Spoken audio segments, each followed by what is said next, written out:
बच्चे और बच्चियों, जो भी ऋषि मुनि योगी अवतारी शक्तियां पीर पैगंबर जो भी आए, उन्होंने सबने आगे मुर्शिद को गुरु को रखा। एक कदम भी बगैर गुरु के नहीं चल सके, बगैर मुर्शिद के नहीं जा। जब उनका ये इतिहास है तो आप क्यों उसको छोड़ते हो? उसको पकड़ लेना चाहिए। इस देश में तो उन्हीं महान आत्माओं की जरूरत है, लेकिन महान आत्मा न मिले तो आप क्या कर सकते हो? उसके लिए गोस्वामी जी ने महाराज ने कहा, अंधा गुरु और बहरा चेला और हो नरक में ठेलम ठेला। गुरु सिख अंधे बधिर का लेखा, एक नहीं सुने एक नहीं देखा। हर शिष्ट जन शोक ना रही, सो गुरु घोर नरक में पड़े। अब वो बात तो कभी मिथ्या नहीं हो सकती, वो तो सत्य है, यानी अटल वचन है। उन्होंने तो अपना फैसला कर दिया, लेकिन आप क्या सोच रहे हो? आपको भी तो ये समझना चाहिए कि वो कहते क्या है। एक सुनता है, एक नहीं देखता, तो कहां ले जाएगा? और फिर यह है कि जो उसने अपने सिर पर पाप दोनों में लाद लिया, गुरु भी बन गया वो भी लादे, और शिष्य बन गया वो भी, तो एक दूसरे का हरण नहीं हो सकता, तो कहां जाएगा? इसलिए सबने आगे कदम आगे रखा है गुरु। और संतों महापुरुषों के पास तो गुरु की महिमा ही है। वो तो बगैर गुरु के किसी को मानते ही नहीं है। वो तो यहां जमीन पर गुरु ही मानेंगे और बाकी सबकी पूजा करते हैं, सबकी आराधना करते हैं और सबसे मिलते हैं, लेकिन सर्वा प्रधान वो गुरु, जो यहां से वहां आता और जाता है, उसी में जिसकी आंख है, जिसके कान है, और जो उसको प्राप्त कर चुका है, जो उसके पास आता जाता है, उसी का नाम गुरु। वो हाड़ बात नहीं होता, वो नूर का प्रकाश का खजाना है। वो हाड़ बात नहीं है कि जैसे समझते हो कोई दाढ़ी वाला होगा, कोई कपड़े वाला हो, नहीं, ये सब कुछ नहीं। वो तो नूर का खजाना। वो तो एक पोल होता है कि अगर वो किसी दूसरे पोल पर आ जाए तो आप कहोगे भूत आ गया, तो जिसमें आप हो उसी पंच भौतिक शरीर में आता है, और पोल पर तो जगा हुआ, वो तो बल्ब जल रहा, उसका तो बुझा नहीं है, उसकी आंख भी है, उसके कान भी, सब कुछ है उसके पास। तो ऐसा अगर मिल जाएगा तब तो बाहर आपको उतार लेगा और आपको रास्ता दिखा देगा। बाहर भी उतारेगा, रास्ता भी बताएगा, और फिर आंख भी खोलेगा, कान भी खोलेगा, और फिर उसको पकड़ाएगा और चढ़ाएगा भी, सब मदद करेगा। लेकिन अब यह है कि जो लिखा हुआ उसी को आप नहीं समझ सकते हो, उसी की खोज नहीं कर सकते हो, तो बाकी जो चढ़ाई में जो उन्होंने उधर जाकर के देखा वो आपको कैसे मालूम होगा? कुछ करोगे तो जिन लोगों ने किया महापुरुषों के निकट रह करके और उनको सब कुछ समझा, तो उनकी कृपा और दया होगी, उनको मिला। इसलिए आप लोग कोई शंका कभी मत, जो सत्य है वो सत्य है, उसमें कुछ एक फेर नहीं होता। हम आपको वो सत्संग इन 10 दिनों में दे देंगे कि आपका मतलब ये कि मस्तक खुल जाएगा, बुद्धि का उपयोग हो जाएगा। इसे और इसकी छानबीन अच्छी तरह से करो कि सब जीवों के हित में है कि किसी विशेष के, सब जीवों, जितने भी मानव शरीर में, ये इंसानी जिस्म में जितने भी रूहे जीवात्मा, सबके लिए, इसी एक के लिए नहीं। तो ये नहीं कोई कह सकता है कि भाई मेरे साथ कोई भेदभाव और घृणा का कुछ अंश रखा, घृणा का या कोई अंश, उससे कुछ नहीं। जैसे जब नहाने जाते हो आप, तो वो थोड़ी कहता है कि तुम बड़े पापी हो, चढ़ा लो। ऐसे ही महात्माओं के यहाँ महापुरुष जाते हो, कुछ नहीं कहते, वो तो समुद्र के समान है, कोई ना हो। लेकिन तुम नहा करके अपना धो तो डालो कम से कम, वो धोते नहीं होते। इसलिए आप एक एक बात को आप अच्छी तरह से परखो, सुनो और समझने की कोशिश करो, और फिर जब थोड़ी बहुत समझ में आ जाए तो फिर कहोगे हम चलना चाहते हैं, तो चलो जल्दी। जैसे ही आपकी रुचि बनी, इच्छा हुई कि अब मैं चलना चाहता हूं अब उधर को, तो बस जल्दी साथ सामान तैयार हो जाएगा। क्योंकि तो साथ सामान, क्योंकि जिस साथ सामान को आप लाए थे, आए थे, तो छोड़ दिया उसको, ये बेकार पकड़ लिए। अब बेकार गए और साथ सामान आपके हाथ में आए, बस चल पड़े आप। वो तो सब पकड़ा दिया जाएगा। नहीं अभी पकड़ाया जाए तो सब छोड़ दोगे, उसको तो मतलब गिरा दोगे, कैसे होगा? अच्छा बोलो, जरा सत्संग सुनो आप। सूरत पूछे एक बाता, स्वामी देव वेद विख्याता। कहते हैं कि स्वामी, वो यहाँ पूछती है सूरत स्वामी से, महापुरुषों से, हे स्वामी हमको जरा सब चीज का तो भेद बताइए। ये नहीं भाई, ये रचना जो हुई इसमें जो जीव फंस गए आकर के, तो ये भी हमको बता दीजिए, और इससे अलग है वो भी जरा खुलासा कर दीजिए तो समझ में सबकी आ जाएगा। बोलो।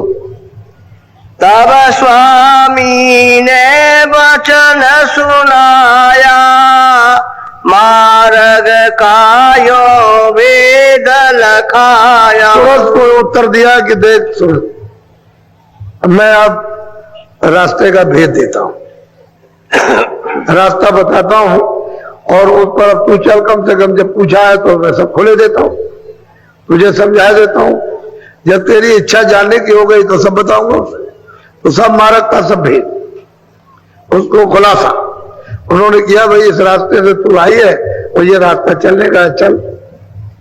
सही बात तो यह है कि सूरत पहुंच गई, तब ये स्वामी से प्रश्न कर रही है। इसलिए कर रही है कि हे स्वामी, हम हमारे ऊपर तो कृपा हो ही गई, लेकिन और जो अनेक जो सूरतें हैं जो यहाँ फंसी पड़ी हुई है, उनके लिए क्या, वो कैसे जानेंगे, कैसे प्राप्त करेंगे आगे? आप तो चले जाएंगे तो कैसे मालूम होगा, पीछे क्या प्रमाण रहेगा आपका? तो वो सब खुलासा मार्ग का सब धीरे से उसको वेद बता रहे। बोलो। 5 नाम का सुमिरन करो, श्याम से तमें सूरत। अब उन्होंने कहा कि देख सूरत 5 नाम का सुमिरन, और श्याम से अंदर में जो सूरत, जो जीवात्मा जो दोनों आंखों के मध्य में बैठी है, कहते हैं कि यही ये दरवाजा है। तू जरा सा अपनी आंख उघाड़ कर, यानी सामने ऊपर की तरफ देख तो तुझे द्वार में जाएगा। द्वार कहते हैं कि गेट, दरवाजा, उसको द्वार कहते हैं। ये वो मिल जाएगा तो कहते हैं भाई श्याम, और श्वेत बीच में सफेदी है, चारों तरफ श्याम है। फिर कभी श्याम हो जाएगा बीच में, चारों तरफ सफेदी हो जाएगी। कहते हैं श्याम श्वेत में तू अपनी दृष्टि को जमा करके रख, हिले डुले नहीं।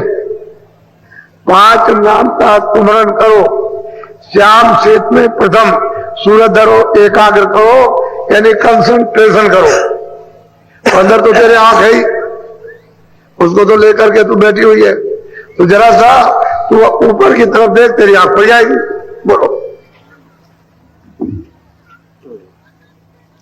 प्रथम सुनो गगन में बाजा, घंटा शंख छाती। अब महापुरुष कहते हैं सूरत से कि देख, जैसे ही तू मैं श्याम श्वेत में अपनी सूरत को जोड़ा, और जैसे ही तेरे सामने वो सूरत आई, तो कहते हैं गगन में बाजा सुनाई देगा, गाने सुनाई देंगे, बाजे सुनाई देंगे। अद्भुत ऐसे बाजे और गाने यहाँ कहीं है नहीं, क्योंकि स्वर्ग और बैकुंठ में तो सदा गाना होता रहता है।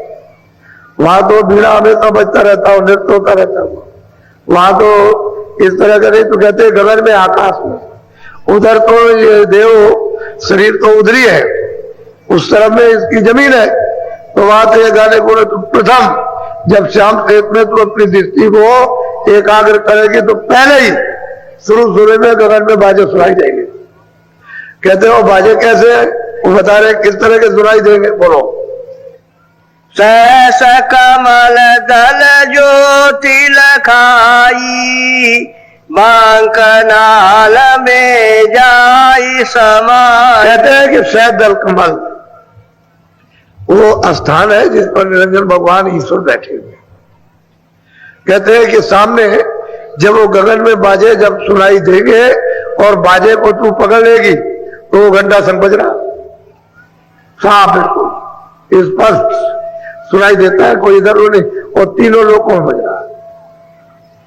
इसलिए तो इसमें तो बहुत लोग बैठे जो घंटा संग सुनते रहते, लेकिन अब वो आपसे कुछ नहीं कह सकते, क्योंकि आप हो जाएगा। अभी कुछ नहीं कह सकते, जब तक साधक है तब तक वो कुछ नहीं बताएंगे, सिद्ध हो जाएगा तो कुछ भी कह देंगे, फिर वो बंद नहीं होगा। तो साधक में तो बंद हो जाएगा, लेकिन सिद्धि में बंद नहीं होगा, फिर बंद नहीं होता। इसलिए साधक है, अगर इन्होंने किसी से कुछ कह दिया तो बंद कर देगा, नाराज हो जाएगा। इसलिए ये तो कुछ कह नहीं सकते। अगर ये सुनते नहीं तो यहां इस मैदान में आते, कोई बात तो जरूर है, कोई ऐसा राज, ऐसा रहस्य, कोई ऐसी बड़ी चीज है जो मतलब ये कि इस समय पर देखो ये तो कहते हैं प्रथम घंटा संग। जैसे ही तुम सुनोगे उसको घंटे संग की आवाज को, शहद कवल में कहते हैं ज्योत जल रही, जगमग जगमग जगमग हो रही। और कितनी सुंदर ज्योत है। बड़े बड़े ऋषि मुनि योगी तपस्वी कहते हैं उस पर कुर्बान हो गए, ऐसी वो सुंदर है। वो छोटा मोटा सुंदर रूप नहीं है, कितने वहां गलतान हो गए, आगे जाने की इच्छा खत्म हो गई उनकी, उधर जा नहीं सकते हैं, ऐसी मोहनी मूर्त है। तो कहते हैं शहद जल कमल। गोस्वामी महाराज उसी को रामायण में कहते हैं कि मुंदेव नैन तुलसित में भयो पुन चितवत कौशलपुर गए। कहते हैं वो कौशलाधीश शहद जल कमल में, वो मतलब यह है कि ईश्वर निरंजन भगवान खुदा घाट बैठे हुए, मैंने उनको देखा, मुझे दिखाई दिए। तो कहते हैं प्रसन्न हो गए, खुश हो गए। जब खुश हो गए, प्रसन्न हो गए, तो उन्होंने रास्ता दे दिया, क्योंकि जब तक ये रास्ता देंगे नहीं तब तक उधर नहीं जा सकता कोई भी। रास्ता तो उधर से जाने का, इधर से उधर जाने का, दूसरा कोई रास्ता नहीं है कि आप मंडल को कहीं क्रॉस करके चले जाओ उधर, वो वही में से होकर के रास्ता। तो जब उन्होंने देखा तो खुश हो गए और ये कहा कि अच्छा तुम चले जाओ। तो उनके पास तो महापुरुषों का टिकट था, वो कैसे सकते हैं? जो महापुरुष यहाँ आए थे वो तो उधर आते जाते हैं, तो उनके पास तो टिकट था, कहले अच्छा तुम चले जाओ उधर। तो जब उधर गए उस पार, उधर चले गए, तो गोस्वामी जी महाराज कहते हैं उधर माज सुन अंडज राया देखो बहु ब्रह्मांड दिखाया। कहते हैं बहुत उधर तो अंड की रचना, बहुत से ब्रह्मांड हमने अपनी आंख से उधर जाकर के ये हमने सब कुछ देखा। तो कहते हैं ज्योत का भी दर्शन किया, और उसके बाद में ईश्वर का भी दर्शन साक्षात्कार, और परे चला गया, उस पार में गया तो उधर देखता हूं कि उधर में कितने कितने ब्रह्मांड है, बिल्कुल साफ करें। महापुरुष भी कहते हैं यही बात कि भाई तुम ऐसा करो कि जिस तरह से मतलब प्रथम सुनो गगन में बाजा, घंटा नाद सुन साजा, घंटे और संग की आवाज को पकड़ करके साध लो, यानी उसको ऐसा पकड़ो कि उसमें रम जाओ, ले हो जाओ। बस जैसे ले होगे फट खींच लेगी, वो तो सूरत को फौरन खींचती है, यानी इस तरह से सरासर जाएगी कि कितने मतलब 1000 मील पार किए क्या पता चलेगा, सट से जाएगी, उधर से खींचती सीधी शरीर से अलग हो जाती है। जैसे मृत्यु के वक्त में जीवात्मा इससे अलग होती है, वैसे ही साधक जब साधना करता है तो इससे अलग हो जाती है, वो अलग होकर के जाती है, उसको देखती है। तो कहते हैं प्रथम सुनो गगन में बाजा, घंटा संग नाद सुन साजा, इसको साध लो अच्छी तरह से, पकड़ लो इतनी तरह से, तो आगे मतलब ज्योत चल रही। शहद जल कमल में वो निरंजन भगवान बैठे हुए, उनकी वो ज्योत चलती है। वो निशान बता रहे हैं रास्ता, रास्ते का पूरा भेद उस सूरत को खोल रहे हैं कि देख सूरत ऐसे चलना है, ऐसे जाना है, और ये चीज रास्ते में मिले। बीच में तो रचना सब छूट गई, जो बीच में रचना है बेसुमार। दिल्ली है तो रास्ते में कोई गांव खेत नहीं पड़ेंगे, बहुत से गांव, बहुत से खेत, बहुत सी चीजें, बहुत जंगल और बहुत सी नदियां नाले पड़ेंगे, तो उनको तो मतलब दिल्ली का बताना कि देखो वहां ये, तो बीच का तो उन्होंने रचना सब छोड़ दी और कहा कि सीधे चलो। बीच में तो बहुत आबादी है, बहुत तरह के बाजे बज रहे, वो कोई गिनती भी नहीं आ सकते, इस तरह के बाजे हैं। उन्होंने और बाजों को छोड़ दिया, कहा कि तुम वो बाजा पकड़ो, जैसे ही तुम उसमें ले होगे बस फौरन बाजा खींच लेगा और सामने खड़ा कर देगा और साक्षात्कार होगा। ऐसे ही खुदा का दीदार है, वो तो खुदा ही है, वही गार्ड है, वही हम सबके मतलब ईश्वर 3 लोग के मालिक। बोलो बांक पार त्रिकुटी में गई। कहते हैं कि बंगनाल टेढ़े रास्ते को पार करके नीची ऊंची घाटी और ऊपर त्रिकुटी स्थान पर पहुंची, वहां वो विराजमान है, उन्हीं को ब्रह्म कहते हैं। मुसलमान अपने शब्दों से उनको खुदा कहते हैं, रब कहते हैं। वो मतलब ये है कि कहते हैं कि जब उसकी धुन ली, उसकी पकड़ी, तो ऊपर से भी धुन आ रही है। जैसे ही उसकी धुन सुनी कि बादलों की गरज हो रही, घन घमंड नवगज घन घोरा, प्रिया हिंद पद्मन मोरा, यानी बहुत तेज घमंड गर्जन हो रही है, घना घोर। और जब उसको तो प्रिय है कि भाई इतनी चमक है उस गरज में, इतनी लाइट, इतनी बिजली कड़कती है कि वो एकदम से इस तरह से ऐसे ऐसे ऐसे इतनी ऐसी बिजली चमकती। कहते हैं कि वो वहां पर विराजमान है और ऊपर की आवाज आ रही है। ये ब्रह्म का स्थान है। कहते हैं रास्ते में इस घाटी को पार करने के बाद ऊपर मिलेगा वो बड़ा भारी गढ़ है। गढ़ कहते हैं किला, भारी किला। अब इसका संसार का तो कोई प्रमाण है ही नहीं, इसके तो प्रमाण देने की